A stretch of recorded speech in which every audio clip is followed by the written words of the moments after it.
He's got charm, he's got flair, and look, he's right there!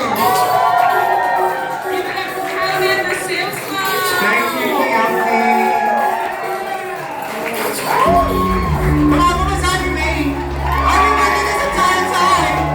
Thank you. Can you solve a fan? Yeah. Thank you, DJ. So yes, I'm Caliban. We know who I am, correct? I am a sales clown. What does that mean exactly? Well, I sell ideals and dreams. But because I'm a Portlander, I'm just gonna say that I'm gonna do them and then not do it and then procrastinate for 7 times. Anyone else like that? So yeah, I think I told you, this is very important for me, this show, because it's my first time A, emceeing, and B, doing a full fucking set of comedy for you. You have to do open mics to see me, so you're welcome.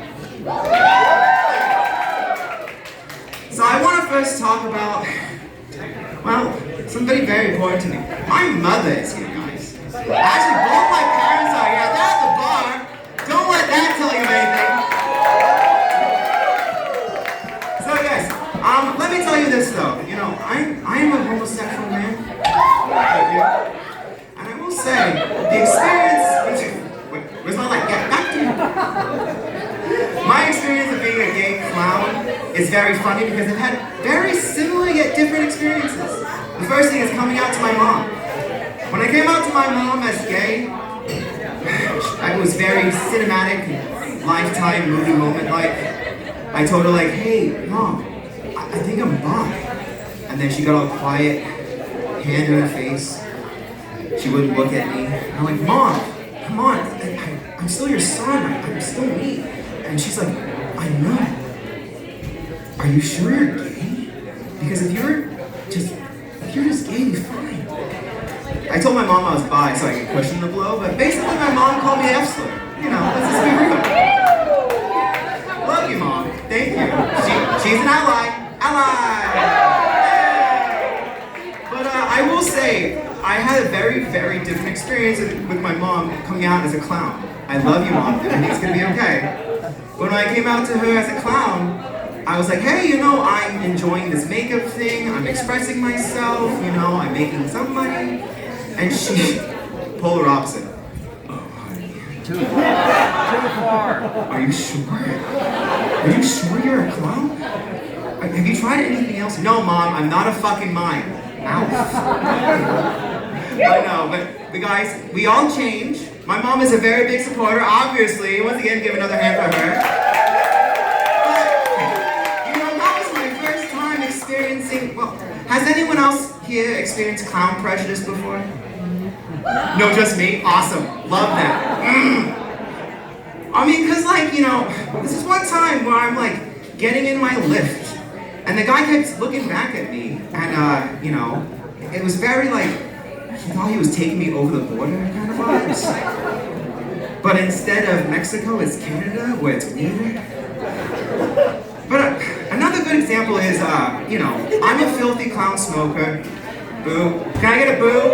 Thank you. Don't do it. It's so addictive and it's so delicious. But I forgot my pack of cigarettes one time, and I was going to a show I was promoting, and I go to like one of the attendants at the show and be like, hey, I need a cigarette now. And she's like, there's this corner market right over there. You should just go there and get your cigarettes. I'm like, bet. Tell Maria I said hi. Okay. So I go to this corner store, and there's this tiny Mexican lady behind the counter. And I'm Latino. Anyone else Latino? Thank you! But, dipped in bleach.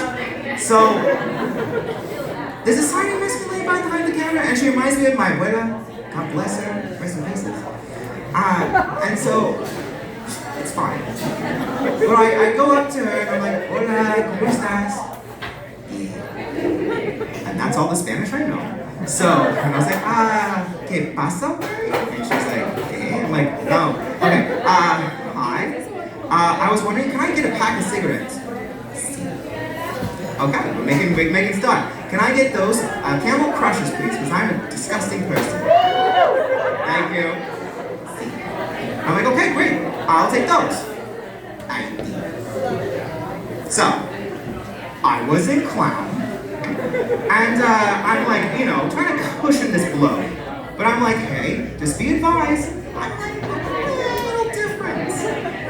So she takes my ID, looks at it, looks back at me, then back to my ID, then back to me, then shoves my ID in my hands, and then says, I ain't no Santa. Did I mention I was craving a cigarette? So internally I was like, but, you know, she had every right to refuse service. We have the right to refuse service to anyone. Yeah. Except when they're hot fucking gay clowns. I was stupid homophobic. But it's okay. But, you know, what really hurt the most is her name was Marie, like my grandmother. So it was like my grandmother telling me, don't smoke, don't quit. But I did. I go back to the theater, and I go to this attendant again. He's like, did you get your cigarettes? No! I got clown prejudice in. So she's like, well, my manager has cigarettes. Like, okay, great. They're from Japan. Okay, great. Go get them. I'll go get them. Thank you. So she comes back, and she hands me the tiniest box of cigarettes. They're from Japan. And she tells me, it's like, yeah, so like they're really strong. Apparently they're from the workers. And I'm like, okay, are you trying to kill the clown? Because that's happened before. But she's like, no, it's fine. They take it all the time. So I take the cigarette. Japan is so far ahead of us. Honestly, it's like I saw like the Twilight Zone for 5 seconds and every inhale. I did not need a cigarette for the entire rest of the show.